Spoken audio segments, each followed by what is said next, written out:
Halloween, the night he came home. And he should have fucking stayed there. Hello, Champagne Nightmares. Welcome back to my channel, or if this is your first time here, hello, welcome. I hope you'll stick around. My name is Janessa, and I am North Dakota's trash queen of glam, geek, and gore. And for this video, for spooky season, I'm sorry, somebody's gotta do it. Every party has to have its pooper. And we're gonna talk about why Halloween Ends was so bad. If you have not seen it, we are absolutely spoiling everything in this video. So if you want to go watch it first, I would recommend, if you have Peacock, watch it there so you don't have to pay for it. But if you want to watch it and then come back to this, but we're going to be spoiling everything, so be aware of that. But if you want to know why Halloween Ends was so bad, then stick around because we're getting into it right now.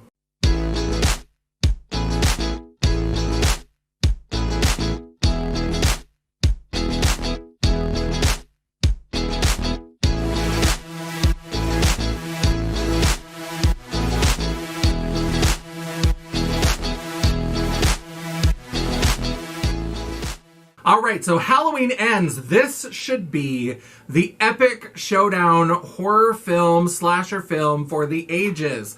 Laurie Strode versus Michael Myers. This should be the end. It should be fantastic. How could it go wrong? But it does. It goes so wrong.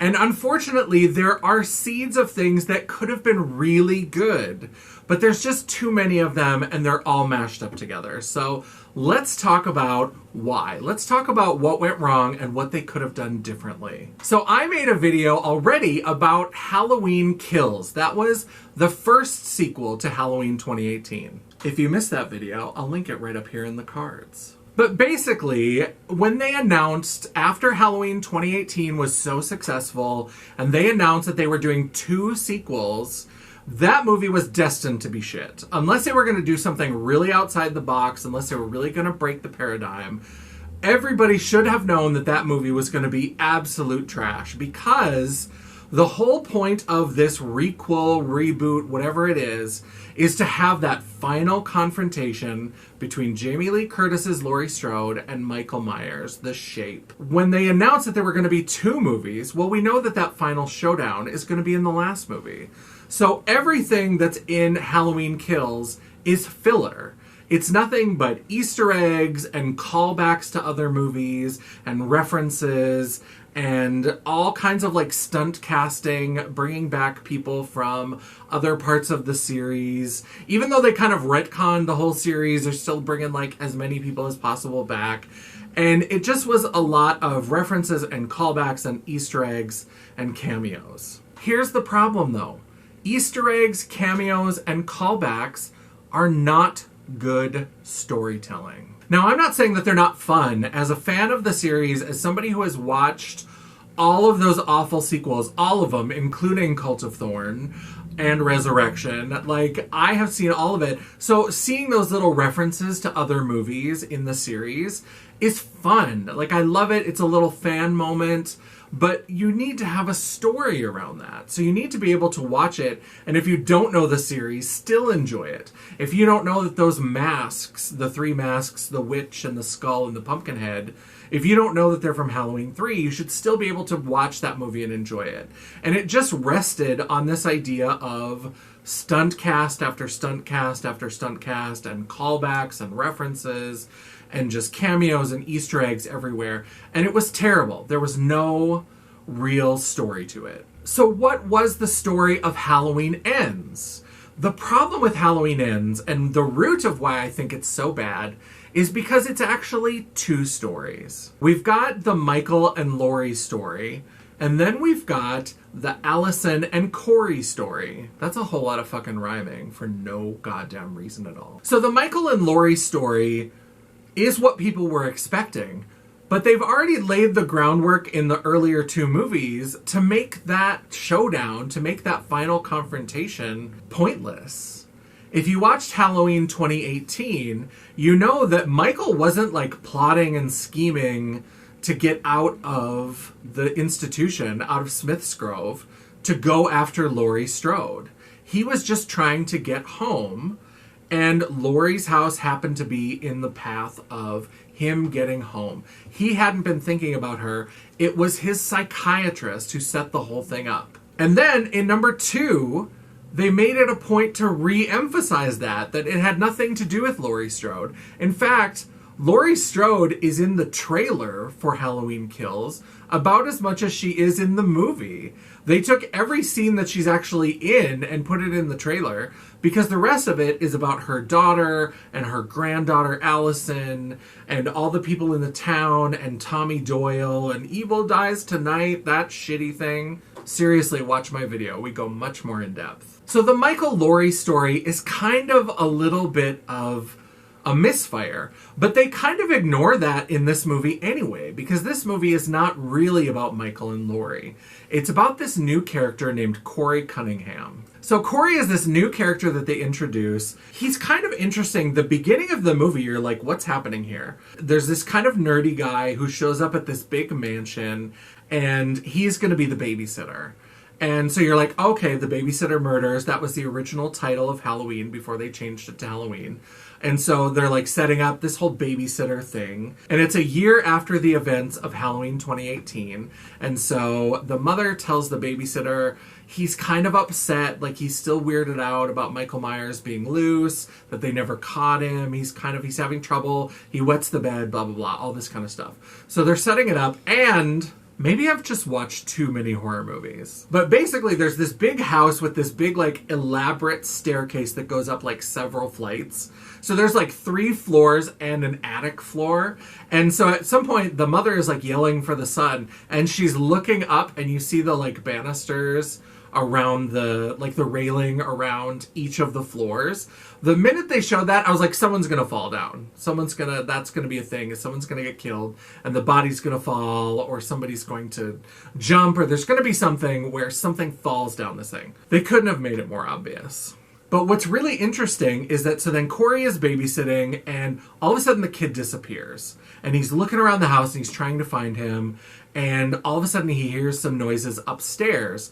And he was downstairs, he was cutting some zucchini bread, which is weirdly specific. But he noticed that the knife is gone. And so he hears these noises upstairs, so he starts going up, and he sees the knife on the stairs. And the kid is screaming. So he hears the kid screaming, and he goes up into this attic room. And all of a sudden, the door slams shut, and the kid is outside kind of laughing, and he's like, okay, funny, let me out. And he's screaming, and he's getting like worked up, and he's like, let me out of here, I'm gonna fucking kill you. And downstairs you see the parents come in. And so even though it's like this prank that's gone wrong, or he's locked upstairs, you can hear the commotion upstairs, and the parents are downstairs, and you just hear like, I'm gonna fucking kill you, I'm gonna kill you, ah. And then he like kicks the door open. And this I thought was a really interesting moment. I thought it was fun the way that they did it. And basically the kid is behind the door, and you see the door hit the kid, and all of a sudden you're downstairs with the parents, and you see his body hit the floor. So I knew somebody was going to fall through that thing, and it's the kid. So then we flash forward to 3 years later, which is when the main movie takes place. And this Corey guy is now out and about. Apparently they let him off. It was like manslaughter charges. He claimed it was an accident, but nobody believed him. And so he's kind of this outcast. In the opening scene, they had mentioned that he was going to go to school to be an engineer. He's super smart and he's off to college. Now he's just working at his parents' scrapyard. Now, it's 4 years later from Halloween 2018, and Michael Myers has never been caught. And in a couple scenes, we see some like billboards that says missing since whenever. And it looks like there's some people who have gone missing, and somebody mentions that there's like 3 or 4 people that are missing. And so Michael Myers is in hiding. We don't know what's happened to him. We don't know where he is.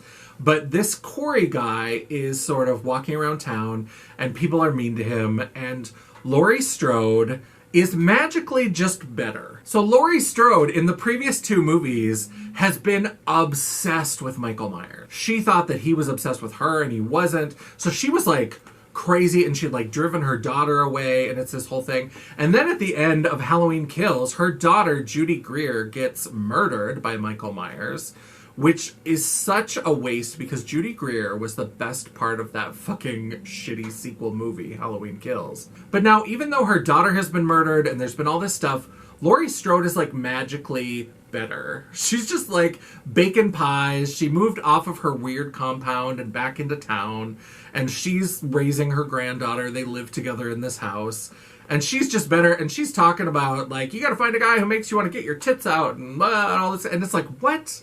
Who is this person? So she's not the, like, kind of virginal final girl of the first movie. She's not the weird recluse from 2018 and from Halloween Kills. Now she's just like this raunchy, fun grandma.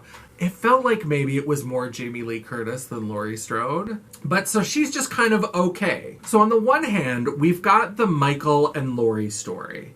And at one point, Laurie, when she's working on her book, she talks about the fact that Michael Myers coming back in 2018 and the fact that he was never caught, it like poisoned the town. And so there are scenes where people have committed murder or they've committed suicide, and the town is really kind of falling apart because people don't know how to process this guilt and this fear. And then we have Corey's story, where this accidental death of this child, because of the circumstances, he's become this pariah, and he's really sort of like being, in some ways, almost stalked by these kids. There's these high school kids who show up, and they try to get him to buy beer for them from the gas station. And he says no, and they're like, we know who you are. And they start taunting him. And they show up again a couple times throughout the movie. And so he kind of starts to go to this dark place where he's like, I've tried to just fit in. I've tried to just fit in with this town, and people won't let me. They keep harassing me. And he meets Allison, Laurie Strode's granddaughter, who her life is kind of falling apart, and she's feeling like she's trapped, and there's all this stuff. And so they meet, and they kind of form this relationship. And it really is about grief and trauma and healing and all this kind of stuff. But these two stories put up next to each other are completely different. So the Michael Myers story from the very beginning, Dr. Loomis has said, when I looked in Michael Myers' eyes in the very first Halloween, 1978, he says, I just saw evil. It was like pure evil. And so this kind of setup is that evil is just something that exists. And so Michael Myers was just pure evil. When he killed his sister, it wasn't anything that made him evil. He just was evil. And so that's kind of how the Michael Myers mythos is going. And then we have Corey, who is somebody who is going down a dark path, but he's clearly being pushed there. He didn't actually mean to kill that child. And the way that people will not leave him alone, and they keep harassing him. And at some point, like, the kids corner him on a bridge, and like the little preppy jock guy like throws him over the side of the bridge, and they don't even know if he's dead or alive, and so they like take off because they're scared that they might get in trouble. And so he tells Allison, like, I've tried to stand up for myself. I've tried to tell people I'm not this monster that you think I am. And then the dumbest moment happens. So at some point, Michael Myers comes out of the sewers. He's been living in the sewers. And once they throw Corey over the bridge, somebody is like off screen that is dragging Corey into this sewer tunnel. And it turns out that Michael has been hiding in the sewers. And so Corey wakes up and he's not sure what's going on. And he's like walking around and looking. And he walks up next to this, there's like a crack in the wall. And Michael like reaches through and like grabs him by the shoulder. And it's like, oh, he's going to kill Corey or whatever. And then like Corey and Michael make eye contact. Jesus. And basically then you see Michael's eye like get a little bigger, and all of a sudden he gets like a weird like psychic replay of all the events of Corey's life and how he killed that kid but he didn't mean to kill the kid, and how the other kids like were harassing him or whatever. And it's just like this weird psychic connection, and now for some reason Michael Myers and Corey are connected.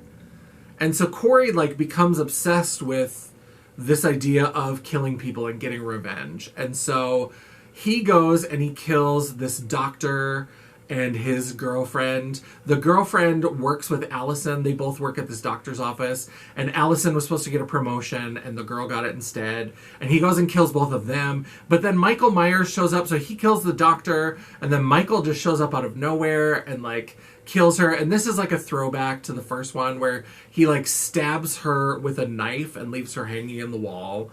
And so it's this throwback or whatever. But then it's like, why is he here? And why did he kill her? Like, it doesn't make any sense because Michael has been, like, mostly hiding in the sewers. It's implied that he's the reason why people have gone missing, is because he's grabbing them and eating them or something. But he's been down there 4 years and they only mentioned, like, 3 or 4 people being missing. So it doesn't make a lot of goddamn sense, is what we're saying. So then Corey starts getting darker and darker, and eventually the kids that were harassing him, he lures them back to the scrapyard and he kills all of them. And so he's in this dark place and he's finally becoming the new Michael Myers.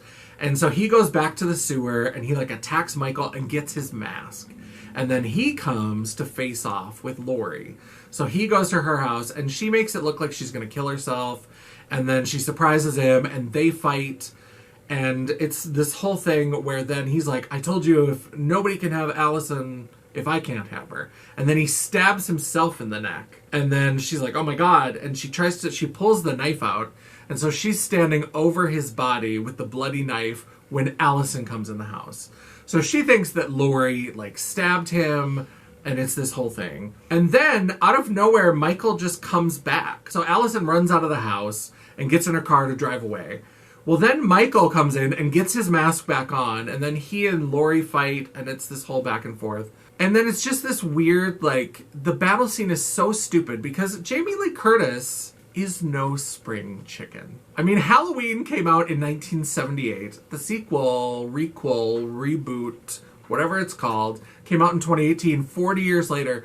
She's almost like 70 years old. And he's like throwing her around and over tables. And there's like big, burly, like muscular men that throughout this thing have been like killed off super easily. But like Grandma Jamie Lee is just getting like thrown across the counter and like rammed into the fridge and her head rammed into the wall. It's just ridiculous, but whatever. So they do this big fight, and eventually she, like, pins him between this island counter and the fridge, and she stabs knives into his hands, and, like, stabs him, and eventually they think he's dead. They have to make sure. And this is where the, like, Halloween Ends comes in, where the one thing that's good about this movie is they decided, like, hey, let's make sure this is actually an end. And so they take Michael Myers' body back to the scrapyard, and they put it into that big metal cruncher thing. So it's like a shredder, but like intense. It's those things, if you've seen those videos, I've seen these on YouTube, where people will put like sofas and just like big stuff into this cruncher, and it crunches and destroys everything. And Laurie throws his body in, and that's like the end or whatever.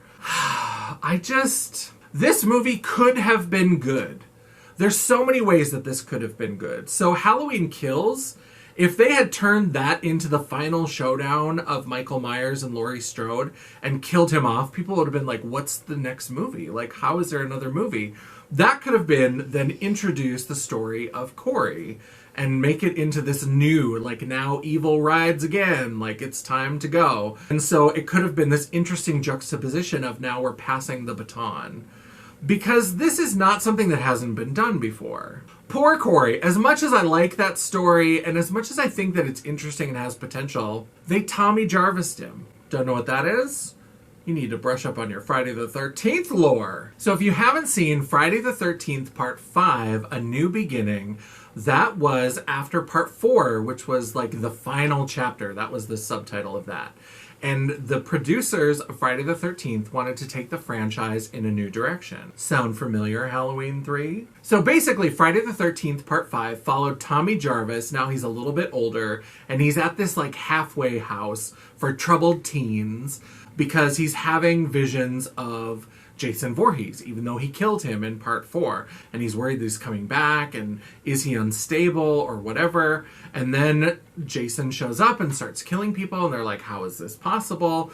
And at the end, it's revealed that it's actually the ambulance driver, whose name I think is Roy Moore.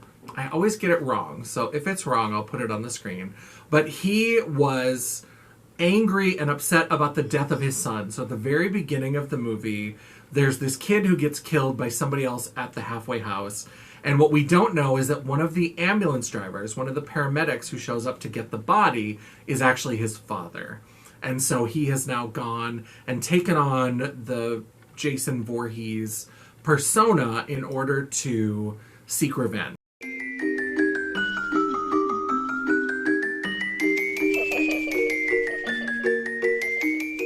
And so he has been killing all these people. They eventually kill him at the end. And then at the very end, Pam, who's kind of the final girl. I'm planning a whole separate video about the big three slasher franchises, Halloween, Friday the 13th, and Nightmare on Elm Street. We'll talk more about that then. So Pam, who's kind of the final girl of this movie, but not really, it's kind of Tommy Jarvis, but he like appears behind her in the hospital and he's got on the Jason mask. So they're kind of implying that he's going to take over the role of Jason Voorhees. And then people hated that. So then of course we get part 6, Jason Lives, where they find a way to bring back like fully undead zombie Jason Voorhees. So that's kind of what they're doing with Corey in this movie, is that he sort of becomes a new Michael Myers, where at one point he's wearing this scarecrow mask that he had worn to a Halloween party when he kills the doctor. And he has this mask and he keeps wearing it until he eventually takes on Michael's mask. It could have been interesting to see that development, but having that alongside also having Michael Myers, that could have been really interesting. Like, kill him off in Halloween Kills, and then like, okay, then how does it end?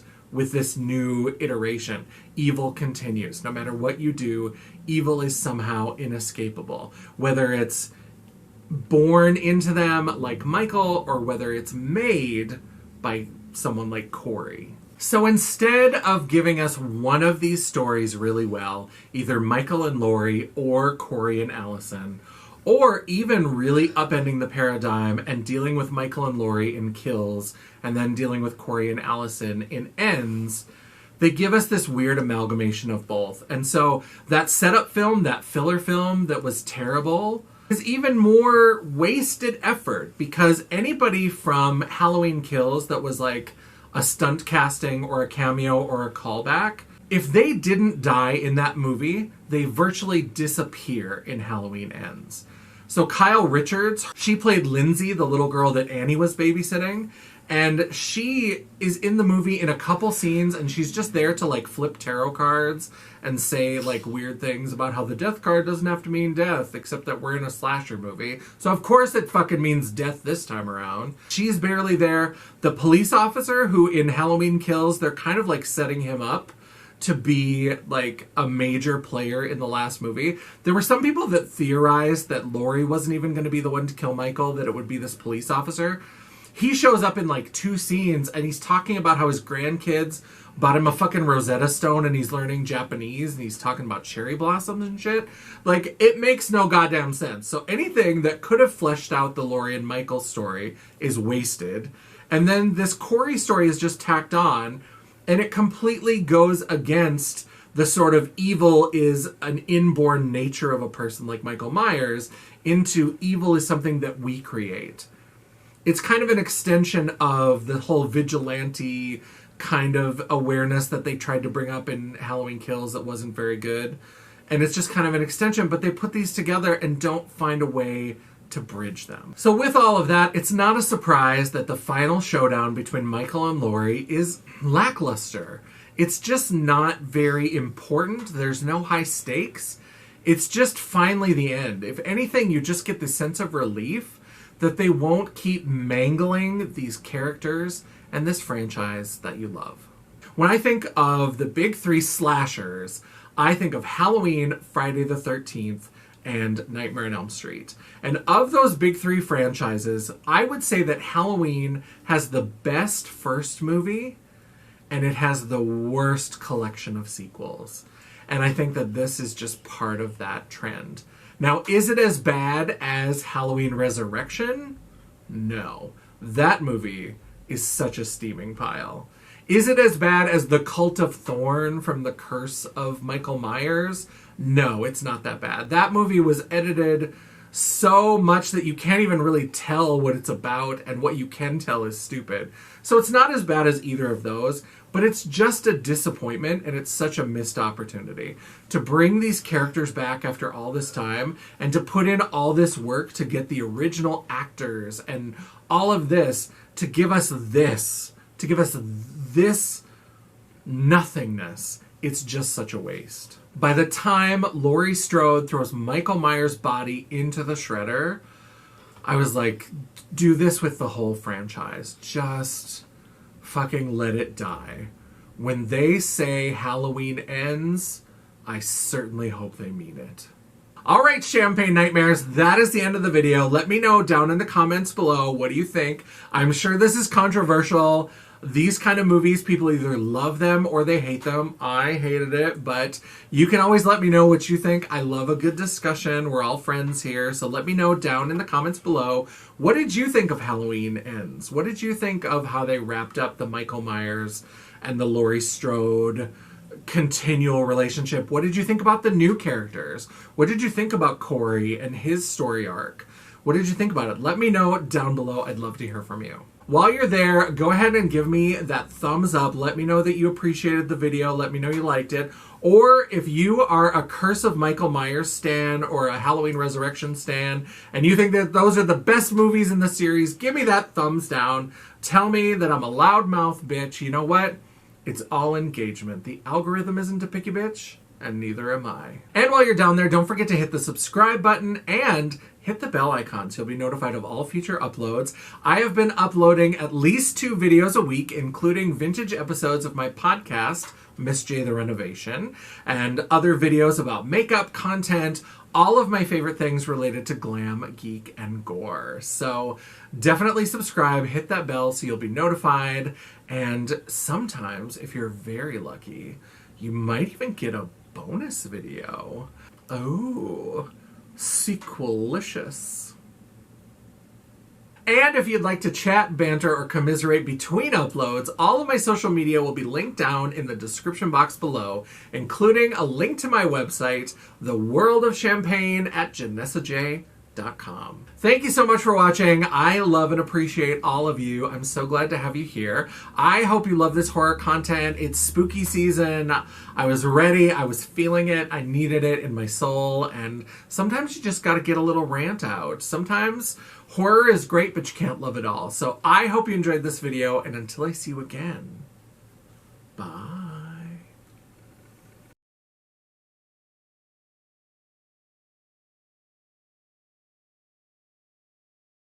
Boo. Bees. Okay. So stupid, but that's fine. That's great. I love it.